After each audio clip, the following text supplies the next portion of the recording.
કે આપણે 25 થી 31 જુલાઈમાં સાર્વત્રિક ગુજરાતના તમામ ભાગોની અંદર વરસાદનો લાભ મળશે। 15 થી 20 તારીખમાં કોઈ મોટો વરસાદ નહીં પણ છૂટાછવાયા ઝાપટા પડશે।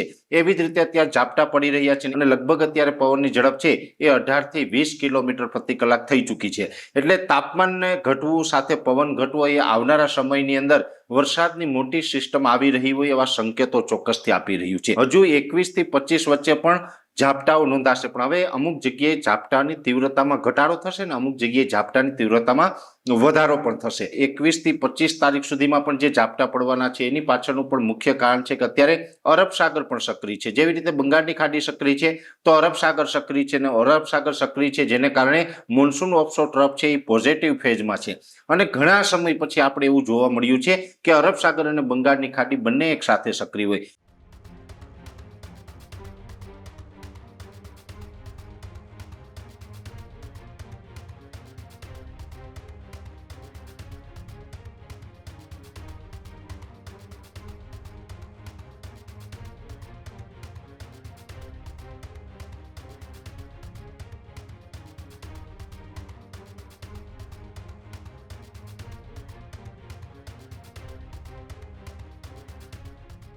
ગુજરાતમાં છૂટા છવાયા વરસાદોની વચ્ચે ફરી એકવાર વરસાદની આગાહી સામે આવી છે। હવામાન નિષ્ણાંત પરેશ ગોસ્વામીએ ભારે વરસાદની આગાહી કરી।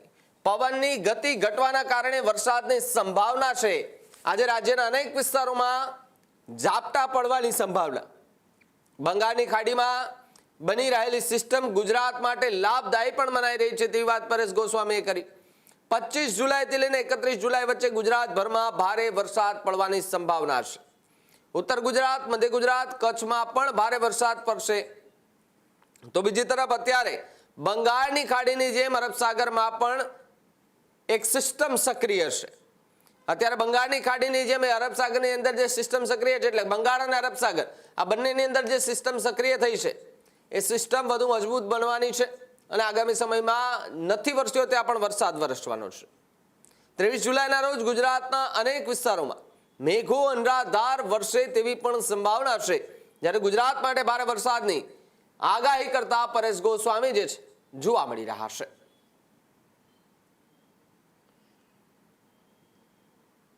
પહેલા તો હું આપને પવન અને તાપમાન વિશે જણાવી દઉં।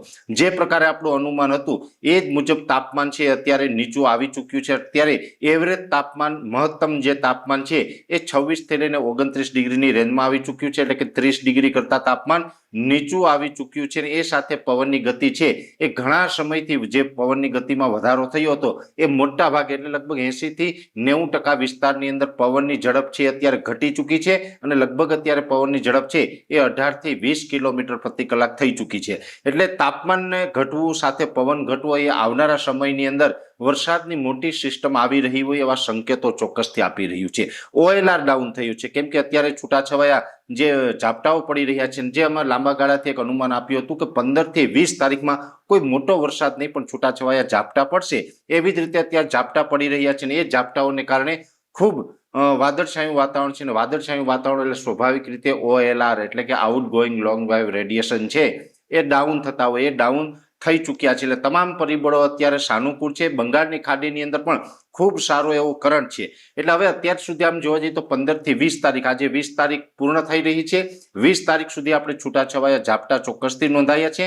હજુ 21 થી 25 વચ્ચે પણ ઝાપટાઓ નોંધાશે, પણ હવે અમુક જગ્યાએ ઝાપટાની તીવ્રતામાં ઘટાડો થશે ને અમુક જગ્યાએ ઝાપટાની તીવ્રતામાં વધારો પણ થશે। પણ ચોક્કસથી એક વાત છે કે વરસાદ બિલકુલ બંધ નથી થવાનો। હજુ આવતીકાલે 21 જુલાઈ 2026 થી લઈ અને 25 જુલાઈ 2026 સુધી ઝાપટાઓ છે એ ગુજરાતના અલગ અલગ ભિન્ન ભાગોની અંદર ચાલુ રહેવાના છે। એ પછી બંગાળની ખાડીની જે સિસ્ટમ આવી રહી છે ને એ સિસ્ટમ પણ અત્યારે જે તમામ પરિબળો છે એવા સક્રિય છે કે ચોક્કસથી ગુજરાતને સાર્વત્રિક વરસાદનો લાભ આપશે।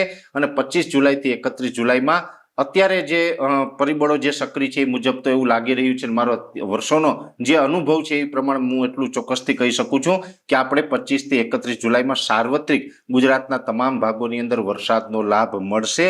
અને એમાં જોવા જઈએ તો જે વિસ્તારો વરસાદથી વંચિત છે, કચ્છ, દ્વારકા, જામનગર, પોરબંદર, મોરબી, સુરેન્દ્રનગર, વાવથરા, બનાસકાંઠા, પાટણ, મહેસાણા, સાબરકાંઠા અને એ સાથે બીજા અન્ય પણ વિસ્તાર એટલે કે સૌરાષ્ટ્ર, ઓલ ઓવર સૌરાષ્ટ્ર, કચ્છ, ઉત્તર ગુજરાત, મધ્ય ગુજરાત, દક્ષિણ ગુજરાત એમ તમામ વિસ્તારોની અંદર સારા વરસાદની શક્યતાઓ ચોક્કસથી રહેલી છે. બીજી વાત હું આપને એ પણ જણાવી દઉં કે અત્યારે જે ઝાપટા પડી રહ્યા છે, જે 15 થી 20 તારીખમાં જોવા મળ્યા છે, અને હજુ પણ જોવા જઈએ તો લગભગ કહી શકાય કે 21 થી 25 તારીખ સુધીમાં પણ જે ઝાપટા પડવાના છે એની પાછળનું પણ મુખ્ય કારણ છે કે અત્યારે અરબ સાગર પણ સક્રિય છે. જેવી રીતે બંગાળની ખાડી સક્રિય છે તો અરબ સાગર સક્રિય છે, અને અરબ સાગર સક્રિય છે જેને કારણે મોન્સૂન ઓફશોર ટ્રફ છે એ પોઝિટિવ ફેઝમાં છે.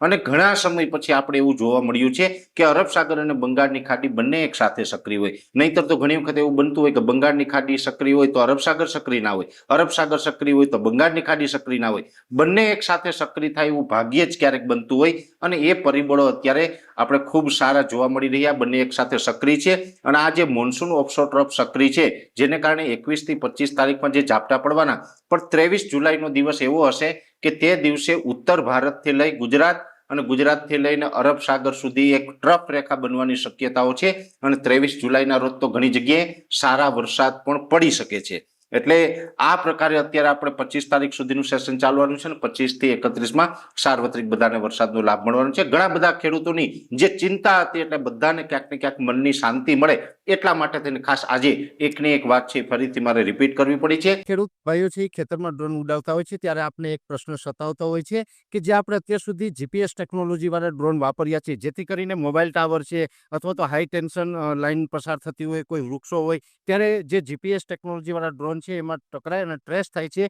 પણ એગ્રીવન લાવ્યું છે જીએનએસએસ ટેકનોલોજી ડ્રોન, જેથી કરીને એ ડ્રોન છે એ કોઈ જગ્યાએ ટકરાય નહીં, પોતાની રીતે જ ડિસિઝન લે છે અને મૂવ થઈ જાય છે. જેથી કરીને જીએનએસએસ ટેકનોલોજી ડ્રોન છે એ વાપરવાનો આગ્રહ રાખો. આ જ પ્રકારની તમામ અપડેટ જોવા માટે ન્યૂઝરૂમ ગુજરાતને લાઇક, શેર અને સબસ્ક્રાઇબ કરવાનું ભૂલતા નહીં.